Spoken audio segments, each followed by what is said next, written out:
Iceland, the smell changes from season to season. Even though the winter has its own charm, I think it's the summer that makes up for everything. You get such an intense smell of what I can only describe as freshness. And it's such a great source of inspiration.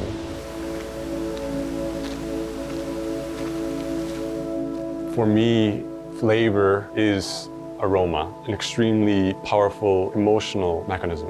It's sort of like my music. They're both similar in that way that they're like fleeting. And that's, I think, what makes brewing such a fulfilling thing for me.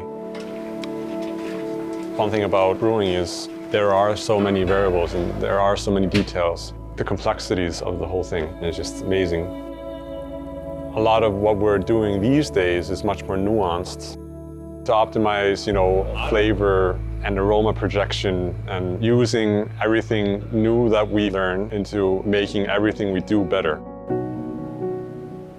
Iceland is a very harsh climate and not much grows here, but sustainability is still very important to us. So we want to utilize as many local ingredients as possible. We've been using local herbs and berries and barley and Skyr, for example, and doing trials with Icelandic hops and wild yeast. So we're always looking for new ways to be sustainable, even in a climate that is often at odds with that goal. We use Arctic thyme in one of our brews. The window for picking the Arctic thyme in the summer is only a few weeks, but I do like the flavor profile that it gives. I really do appreciate tradition, even though I like to stray away from it at times.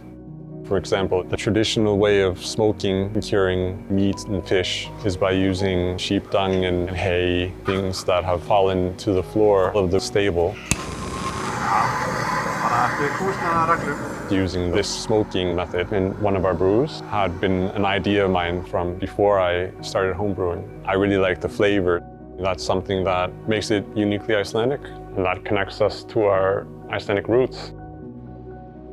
We're often looking to traditions for inspiration.